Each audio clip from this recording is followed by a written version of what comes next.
प्यारे बच्चों नमस्कार। आज फिर से हम लोग निर्देशांक ज्यामिति के कुछ महत्वपूर्ण ऑब्जेक्टिव क्वेश्चन का अध्ययन करेंगे जो क्लास 10th का है। बहुत इंपॉर्टेंट ऑब्जेक्टिव क्वेश्चन सब लिया गया है, आप लोग जरूर देख लीजिएगा। पहला क्वेश्चन है, सरल रेखा y बराबर 2x माइनस 3 का आलेख निम्न में से किस बिंदु से होकर गुजरेगी। एक समीकरण दिया गया है, उस समीकरण ऐसा है y बराबर x रेखा का समीकरण है y बराबर 2x माइनस 3। इसका जो आलेख खींचेंगे मीन्स इसका ग्राफ खींचेंगे तो ये जो चार गो बिंदु दिया गया है, इस सब चारों बिंदु में से किस बिंदु से होकर गुजरेगा। इस टाइप के क्वेश्चन जब भी हम बनाएंगे तो जितना बिंदु दिया गया है वो बिंदु को इसमें रख के देखेंगे। जिस बिंदु पे LHS RHS बराबर हो जाएगा वह बिंदु आंसर हो जाएगा। आप देखिए पहला वाला बिंदु रखेंगे तो पुट करेंगे 2,2 मतलब x भी दो y भी दो। तो जहाँ y है वहाँ 2 दीजिए, जहाँ x है वहाँ 2 दीजिए। तो 2 गुने 2 माइनस 3। तो y की जगह पे 2 रहेगा और x के जगह पे भी 2 दे दिए। तो 2 दूनी 4 में से 3 घटा, तो यहाँ पे 2 इज इक्वल टू क्या है, ये 2 कभी भी 1 के बराबर हो सकता है। ये इधर 2 है इधर 1 है, ये असंभव है, नॉट इक्वल टू, इसीलिए ए नंबर ऑप्शन नहीं होगा। कहने का मतलब मुझे ये चेक करना है, जो ये जो सरल रेखा y बराबर 2x माइनस 3 का आलेख जो है ये सभी बिंदु में से किस बिंदु से होकर गुजरेगा। तो सभी बिंदु को हम बारी बारी करके इस समीकरण में रख के देखेंगे। समीकरण में रखने का मतलब x का मान x के जगह पे, y का मान y के जगह पे। हर एक बिंदु का पहला वाला x होता है, दूसरा वाला y। तो इसमें x भी 2 है y भी 2 है, तो जहाँ जहाँ x था वहाँ 2 दिए, जहाँ जहाँ y था वहाँ 2 दिए। फिर से हम दूसरा बिंदु रखते हैं, सिंस y बराबर 2x माइनस 3। तो इसमें आप रखिए, आप दूसरा बिंदु में x का मान कितना है, 4 है। तो पुट करिए x बराबर 4 एंड y का मान कितना है, x कोमा y होता है। तो पहला x दूसरा y, तो y का मान 1। तो y की जगह पे 1 रखिए और x की जगह पे 4। तो 2 गुने 4 माइनस 3। तो यहाँ हो गया 1 इज इक्वल टू 4 दूनी 8 में से 3 घटेगा, मतलब यहाँ पे आ गया आपका 1 इज इक्वल टू 5। क्या 1 कभी भी 5 के बराबर हो सकता है? ये भी गलत हो गया, 1 भी 5 के बराबर नहीं हो सकता है, इसीलिए ये ऑप्शन भी गलत हो गया। ना ए ऑप्शन आया ना बी ऑप्शन आया। अब हम अगला ऑप्शन इसी में रख के देखते हैं फिर से। देखिए 2 गो ऑप्शन अभी रख चुके हैं, 2 गो और ऑप्शन को ट्राई करते हैं इस टाइप के क्वेश्चन में। यानी तो आप इसका ग्राफ खींचते तो भी लंबा जाता है, इससे बढ़िया है जो ऑप्शन रख के चेक कर लिया जाए, बढ़िया रहता है। अब फिर से देखिए, सिंस y बराबर 2x माइनस 3 है, तो आप तीसरा नंबर ऑप्शन रखेंगे तो x के जगह पे 3 है, पुट x बराबर 3 एंड y के जगह पे 4 है, y बराबर 4। तो जहाँ जहाँ x है 3 दीजिए और y के जगह पे 4। तो 2 गुने 4 माइनस 3। तो यहाँ हो गया या 3 इज इक्वल टू 4 दूनी 8 में से 3 घटेगा। तो 3 इज इक्वल टू 8 में से 3 गया 5। फिर भी 3 5 के बराबर नहीं हो सकता, जब तक बराबर नहीं आएगा तब तक ऑप्शन नहीं सही होगा। अब इसी समीकरण में y बराबर 2x माइनस 3 में ही लास्ट ऑप्शन रखते हैं x कोमा y, मतलब x के जगह पे 5 और y के जगह पे 7। तो देखिए रखते हैं, तो x के y के जगह पे 7 रखिए, x के जगह पे 5। तो 2 गुने 5 माइनस 3। तो 7 इज इक्वल टू 5 दूनी 10 माइनस 3। यहाँ देख लीजिए आप लोग, 7 इज इक्वल टू 10 में से 3 गया 7, 7 7 के बराबर हो गया। हमने क्या बोले, तब तक हम मान पुट करते जाएंगे सभी का जब तक LHS RHS के बराबर नहीं हो जाए, मतलब बराबर के इस तरफ वाला बराबर के इस तरफ वाला दोनों बराबर नहीं हो जाए तब तक ऑप्शन सही नहीं होगा। तो देखिए लास्ट नंबर ऑप्शन रखने पे दोनों बराबर सही हो गया, बराबर के इस तरफ वाला भी बराबर के इस तरफ वाला भी, दोनों तरफ सही हो गया, इसीलिए डी नंबर ऑप्शन सही है। ये जो रेखा है ये 5,7 से होकर गुजरेगा। 2 बिंदुओं x1, y1 और x2, y2 को मिलाने वाले रेखाखंड को, एक रेखाखंड है इस टाइप का, ये बिंदु मान लीजिए ये A है x1, y1 और ये बिंदु B है x2, y2। इन दोनों बिंदु को मिलाने वाले रेखाखंड को m अनुपात n में अंतः विभाजित या अंतर विभाजित करने वाले बिंदु के निर्देशांक। एक बिंदु है P जो इस टोटली रेखाखंड को m अनुपात n में अंतः विभाजित करता है, तब इसका निर्देशांक, मतलब ये P बिंदु का निर्देशांक हम मान लिए x y है, तब P बिंदु का निर्देशांक निकालना है। तो जब अंतः विभाजन के बाद बोला जाए तो x बराबर होता है mx2 जोड़ nx1 बट्टे m प्लस n, और y बराबर होता है my2 जोड़ ny1 बट्टे m प्लस n। जब भी दो बिंदु दिया रहे और एक तीसरा बिंदु उस दोनों बिंदु को मिलाने वाली रेखाखंड को किसी न किसी अनुपात में अंतः विभाजित अगर कर रहा है, तो ऐसे कंडीशन में अंतः विभाजन बिंदु के निर्देशांक के लिए फार्मूला होता है, अंतः विभाजन सूत्र होता है x बराबर mx2 जोड़ nx1 बट्टा m प्लस n, और y बराबर my2 जोड़ ny1 बट्टा m प्लस n, ऐसा फार्मूला होता है। और बाह्य विभाजन जब बोला जाता, यहाँ पे अंतः विभाजन ना दे करके अगर बाह्य विभाजन दे देता तो ई बीच में जोड़ का चिन्ह ना दे करके घटाव का चिन्ह दे देते ऊपर नीचा, इसमें भी घटाव का चिन्ह। और इससे भी विशिष्ट रूप से हम लोग जब चैप्टर पढ़ने लगेंगे तो उसमें देखेंगे। अभी ऑब्जेक्टिव क्वेश्चन है तो बस क्वेश्चन बनाना है। तो अंतः विभाजन के लिए x y का निर्देशांक ये हो जाएगा, ये इतना कोमा इतना हो जाएगा, x का मान ये आया, y का मान ये आया। अगला नंबर क्वेश्चन है, बिंदु 7,10 किस पाद में स्थित है? पाद मिश्र चतुर्थांश किस चतुर्थांश में स्थित है? इसके लिए हम यहाँ पे एक चतुर्थांश बनाते। देखिए, निर्देशांक ज्यामिति में x अक्ष और y अक्ष एक दूसरे को 90 डिग्री पर प्रतिच्छेद करता है, और हमेशा x अक्ष और y अक्ष हमेशा एक दूसरे को 90 डिग्री पे प्रतिच्छेद करता है, और दोनों एक दूसरे को जिस बिंदु पर प्रतिच्छेद करता है वो मूल बिंदु होता है। मूल बिंदु को अंग्रेजी में ओरिजिन कहा जाता है, और ओरिजिन का पहला अक्षर O होता है, इसीलिए इसे O से सूचित किया गया है।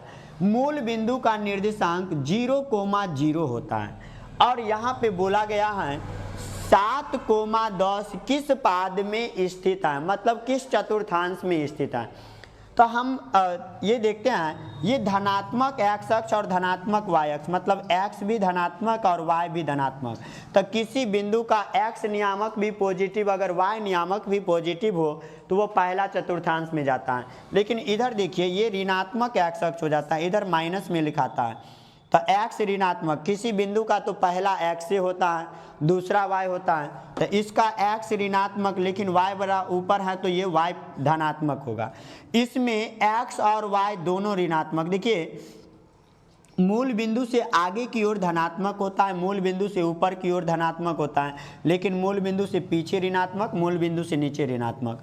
तो पहला चतुर्थांश का अगर नहीं ध्यान में रहेगा तो याद रखिएगा, पहला चतुर्थांश का चिन्ह प्लस प्लस होता है, दूसरा चतुर्थांश का चिन्ह माइनस प्लस होता है, तीसरा चतुर्थांश का चिन्ह माइनस माइनस होता है, चौथा चतुर्थांश का चिन्ह प्लस माइनस होता है।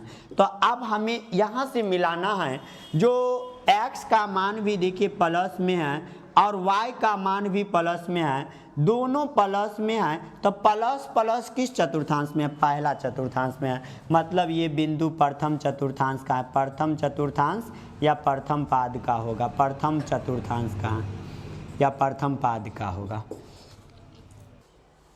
अगला क्वेश्चन देखिए, अगला नंबर क्वेश्चन है, रेखा y बराबर 4 का आलेख निम्न में से किस बिंदु से होकर गुजरेगी? रेखा y बराबर 4 कहने का मतलब ये एक्सिस है, ये x एक्सिस, ये y एक्सिस है। y बराबर 4 मतलब मान लीजिए y यहाँ पे है, तो y बराबर 4 का ग्राफ इस टाइप का बनेगा। ये है y बराबर 4, मतलब इसमें कहीं भी जाइएगा तो y का मान 4 होना चाहिए। तो इसमें से किस बिंदु से होकर गुजरेगा? जब इस टाइप का क्वेश्चन कहीं भी पूछा जाएगा तो y बराबर 4 किस बिंदु से होकर गुजरेगा, तो हम देखेंगे इस सभी बिंदु में किस बिंदु का निर्देशांक y का 4 है, y निर्देशांक 4 है। y बराबर 4 का आलेख निम्न में से किस बिंदु से होकर गुजरेगा, ये जांच करने के लिए हम देखेंगे किस बिंदु में y नियामक 4 है। जिस बिंदु में y नियामक 4 है उसी से होकर गुजरेगा, ज़्यादा दिमाग नहीं लगाना है। और नहीं तो देखिए अगर मान लीजिए यहाँ पे है 1,4 तो भी इस y बराबर 4 से गुजरेगा, 2,4 3,4 -1,4 -2,4 y निर्देशांक 4 होना चाहिए। x निर्देशांक कुछ हो उससे कोई मतलब नहीं है। जब आपसे पूछा जाए जो रेखा y बराबर 4 या रेखा x बराबर 2 y बराबर 2 या x बराबर 5 इस टाइप का क्वेश्चन अगर पूछा जाए तो हम हमेशा देखेंगे वह अगर x बराबर 4 का बोला जाए जो किस बिंदु से होकर गुजरेगा तो हम बिंदु का x नियामक 4 देखेंगे। लेकिन यहाँ पे y बराबर 4 बोला जा रहा है तो हर एक बिंदु का देखेंगे किस बिंदु में y निर्देशांक 4 है। जिस बिंदु का y निर्देशांक 4 है वो आंसर हो जाता। अगर आपसे पूछता x बराबर 4 किस बिंदु से होकर गुजरेगा तब आपका ये आंसर हो जाता और ये आंसर हो जाता, ये दोनों हो जाता क्योंकि दोनों का x निर्देशांक 4 है। तो जब भी क्वेश्चन इस टाइप का रहेगा तो y बराबर अगर है तो y का देखेंगे, x बराबर है तो x का देखेंगे। अगला नंबर क्वेश्चन है बिंदु a cos थीटा, 0 तथा 0, a sin थीटा के बीच की दूरी है। दो बिंदु के बीच की दूरी, ये बिंदु a है, मान लीजिए ये बिंदु a है a cos थीटा, 0 और ये b बिंदु है, इसका निर्देशांक है 0, a sin थीटा। इसके बीच की दूरी मतलब AB। तो दूरी क्या होता है √x2 घट्टे x1 का होल स्क्वायर। ये इधर बोला हुआ x2 y2, इधर बोला हुआ x1 y1। तो x2 घट्टे x1 का होल स्क्वायर मतलब 0 घट्टे x1 मतलब a cos थीटा, 0 घट्टे a cos थीटा का होल स्क्वायर प्लस y2 घट्टे y1 मतलब a sin थीटा घट्टे 0 का होल स्क्वायर। अब 0 में से कुछ भी घटाइएगा तो माइनस में वही बचेगा। तो 0 माइनस a cos थीटा मतलब -a cos थीटा का whole square plus a sin theta में से 0 घटा रहे तो a sin थीटा ही बचेगा, a sin थीटा का होल स्क्वायर। अब यहाँ पे माइनस का स्क्वायर भी प्लस, क्योंकि होल स्क्वायर है तो माइनस का स्क्वायर भी प्लस हो जाएगा और a का square a square into cos theta का whole square cos square theta, फिर a का square a square into sine theta का whole square sine square theta.